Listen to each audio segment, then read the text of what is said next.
नमस्कार. शुभदा विद्यालय यूट्यूब चॅनलमध्ये आपले शिंदे मॅडम पुन्हा एकदा आपलं मनापासून स्वागत करत आहे. आज आपण इयत्ता 10वीच्या वर्गाची जलसुरक्षा या विषयाचा तास घेणार आहोत आणि या तासाला आपण जलसुरक्षेची मार्गदर्शक नोंदवही त्यातील घटक 2 अभ्यासणार आहोत.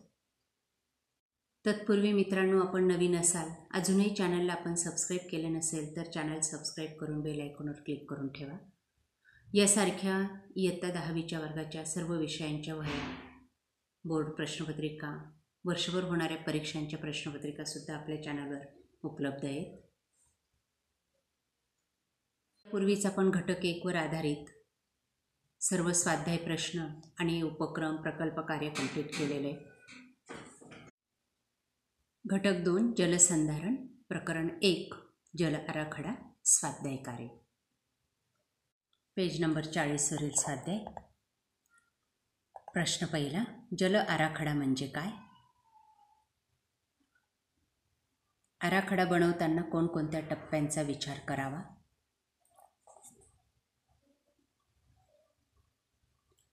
आमसभा कोणत्या कारणांसाठी घेतली जाते?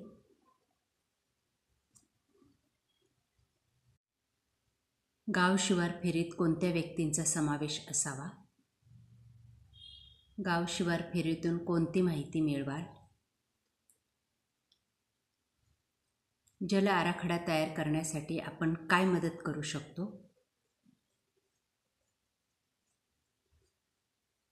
जल आराखडा हा अगदी घरगुती स्तरावरही असू शकतो. त्याचे घटक ओळखा. त्यानंतर प्रकरण 2 पाणलोट क्षेत्र विकास या घटकावर आधारित स्वाध्याय, पेज नंबर 49. थोडक्यात उत्तरे. प्रश्न पहिला, पाणलोट क्षेत्र विकास कार्यक्रम राबवणे गरजेचे का आहे? पाणलोट क्षेत्र विकासामध्ये कोणकोणत्या उपचार पद्धतींचा समावेश होतो?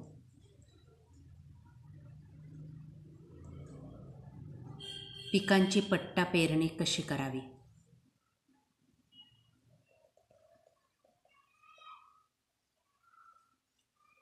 शेततळे म्हणजे काय?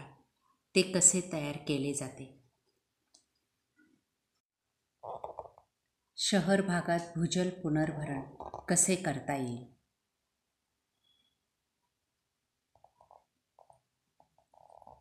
शेती मशागत करताना पाणी अडवा पाणी जिरवा हे तंत्र कसे यशस्वी करता येईल?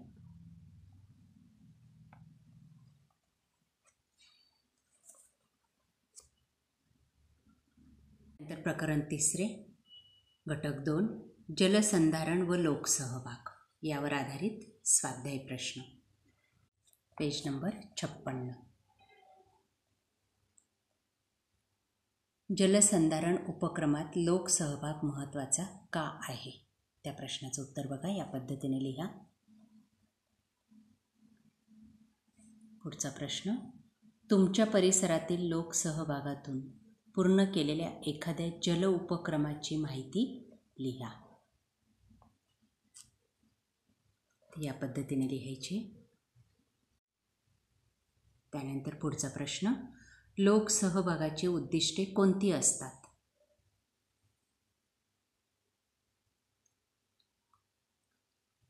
बघा, ती 6 उद्दिष्टे. त्यानंतर लोकसहभागाची वैशिष्ट्ये.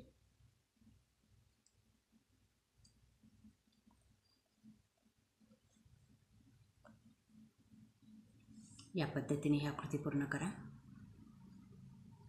त्यानंतर घटक 2 वर आधारित उपक्रम कृती कार्य प्रथम सत्रासाठी.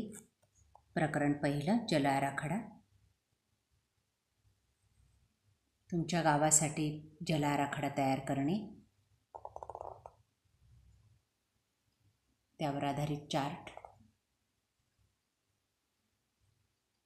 पाणी वापराची कारणे,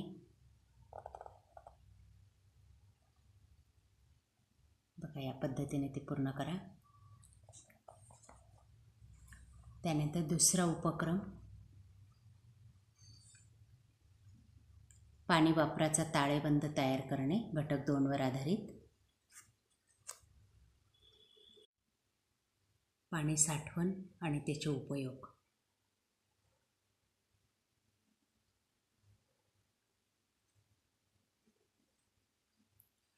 तिसऱ्या प्रकरणावर आधारित जलसंधारण व लोकसहभाग यावर आधारित उपक्रम. परिसरात राबवण्यात आलेल्या एक जलसंधारण योजनेची कामाची प्रत्यक्ष भेट देऊन माहिती घेणे, त्याची कृती. पुढचा उपक्रम शाळेतील जलसंधारण उपक्रम, त्याचे निरीक्षणे या पद्धतीने कंप्लीट करा, पेज नंबर 59 वरची. त्यानंतर घटक 2 वर आधारित उपक्रम अहवाल. उपक्रमाचं नाव आहे शाळेतील हरित सेना, स्काउट गाईड, NCC इत्यादी सहभागाने शाळेसाठी जलसंधारण उपक्रम करणे. बघा त्याचा उद्देश, त्याचा नियोजित कालावधी, साहित्य व उपकरणे, उपक्रमाची कार्यपद्धती.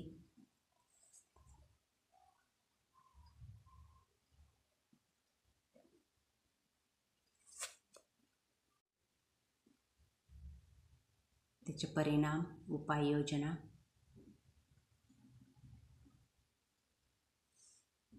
आवश्यक असलेले आकृत्या, छायाचित्र.